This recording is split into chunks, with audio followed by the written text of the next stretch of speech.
Om Asmadgurubhyo Namaha. Jai Sriman. Hi friends, now we are stepping into Kanda. Each Kanda is significant in its own way, right? If we take Balakanda, Vishwamitra's character is highlighted and it reveals the significance of yajnas.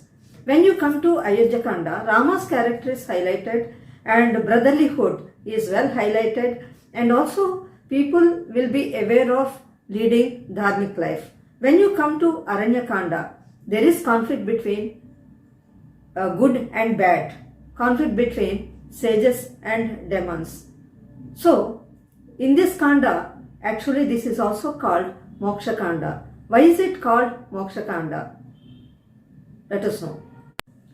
From Atri Muni's ashramam, Ram, along with Sita and Lakshman, stepped into the deep forest. In the forest, first he noticed sages, ashrams of sages. There are many huts and serene atmosphere is found in that place. And where did he step into? First, where did he step into? And after that, how did he encounter different demons and all these aspects? Let us know through this Kanda called Aranyakanda. The moment Ram, Lakshman and Sita stepped into the deep forest, they found series of huts of Maharshis, many great sages, and they found serene atmosphere there. But on the way, they were moving towards those Munis' huts. They heard a huge noise from the sky. From there stepped down a demon. Hey guys, why are you coming into my forest? It is my residence. Why did you come to this place? Addressing Sita, the demon further said, "What a beautiful lady you are.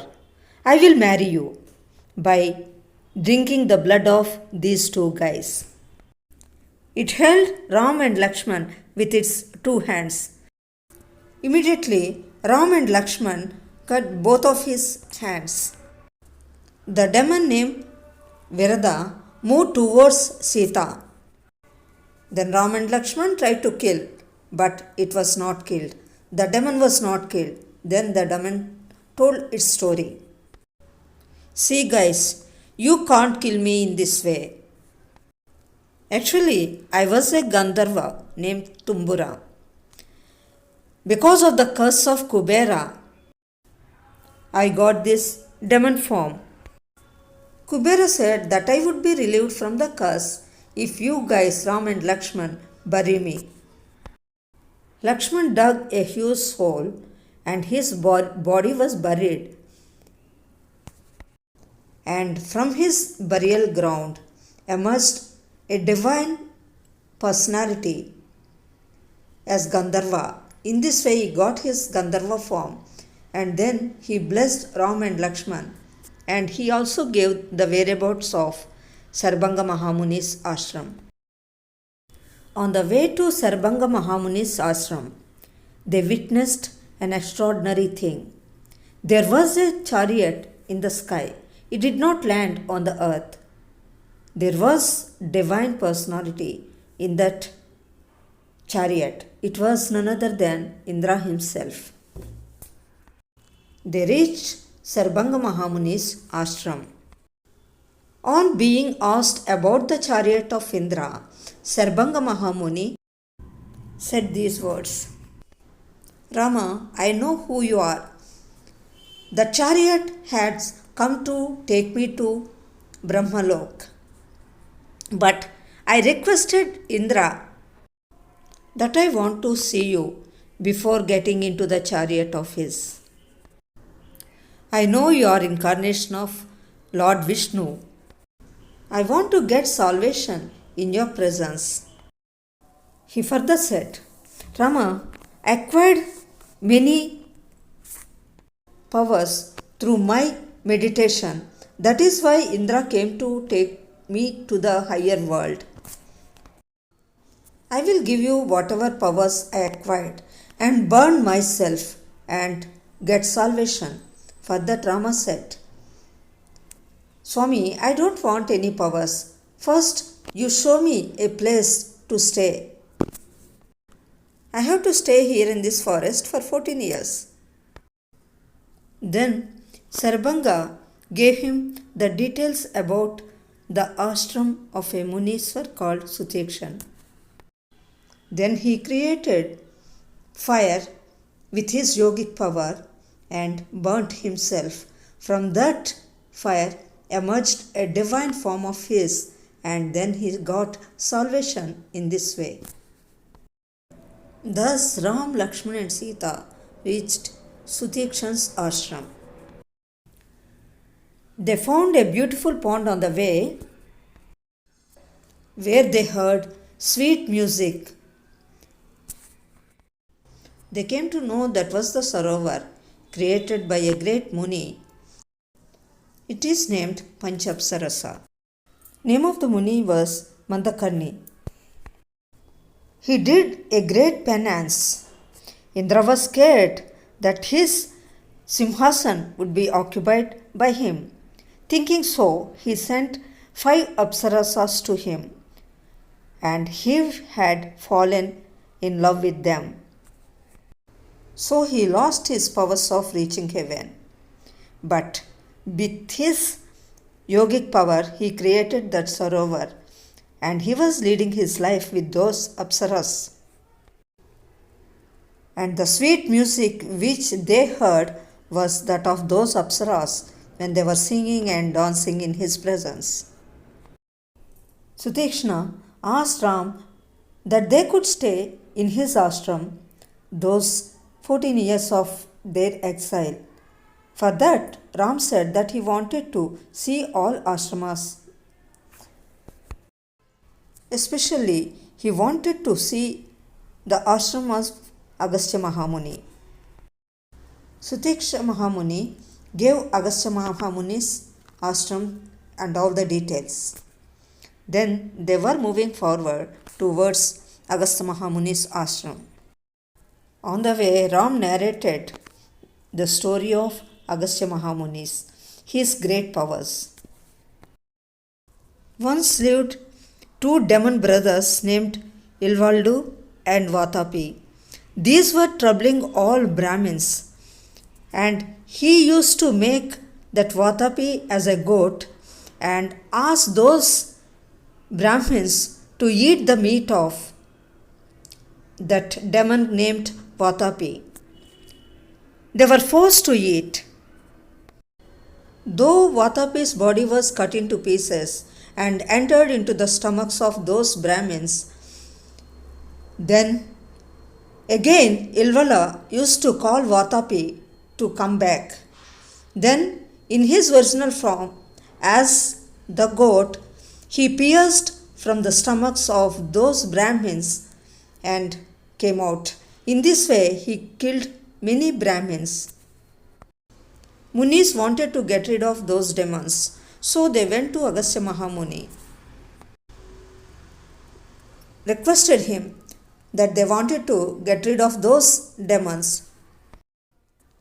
Agastya Mahamuni accepted their invitation and went to have dinner in their house. Then Vatapi was again made into goat and he was cut into pieces. Thus he entered into the body of Agastya Mahamuni. As usual, Ilvala called his brother, Vatapi, come out. Very sorry, your brother Vatapi won't come out. In fact, he was digested in my stomach. He was directly going to hell. Saying so, Agastya Mahamuni killed even Ilvala through his looks when he was approaching him angrily. Agastya Mahamuni hosted Ram, Lakshman and Sita in his ashram. Not only that, he gave him all weapons. He predicted approaching dangers to those brothers and Sita Mata. So, to defend themselves, he gave all powerful weapons to Ram. Agastya Mahamuni, please suggest us a place to stay in this forest for 14 years. For that, Agastya Mahamuni suggested them the place called Panchavati. On their way, they found a huge eagle. It was suspected as demon. They were Ram and Lakshman. When they were about to kill that huge bird, the eagle got down and said these words in human voice. Hey Ram, my name is Jatayu, friend of your father Dasrath Maharaj. You stepped into this terrific place, this Dandakaranya. So I do my best to save you from those demons. Three of them joined their hands respectfully to the huge bird and left to Panchavati. They built up a hut over there and started living there, enjoying the scenic beauty all around. Wandering through the forest, came to that place a very ugly and terrific figure, a demon named Surpanaka, a middle-aged one, came to that place. She was fascinated by the beauty of Ram and Lakshman, but couldn't bear the presence of Sita beside Ram. It approached Ram and said, "How lovely you are! Who is this ugly lady beside you? Will you marry me?" Then Ram said, "She is my wife. You can't marry me. My brother Lakshman is there. If you want, you can marry him. He is all alone." Then demon Surpanaka moved towards Lakshman, and she was also fascinated by the handsomeness of Lakshman. "Wow, you are more handsome than your brother. Will you marry me?" Surpanaka asked Lakshman. "I am the servant of my brother Ram. If you marry me, what is the use? You will also be the servant of my sister-in-law Sita. So you better go and marry Ram." Again she approached Ram and started compelling him to marry her.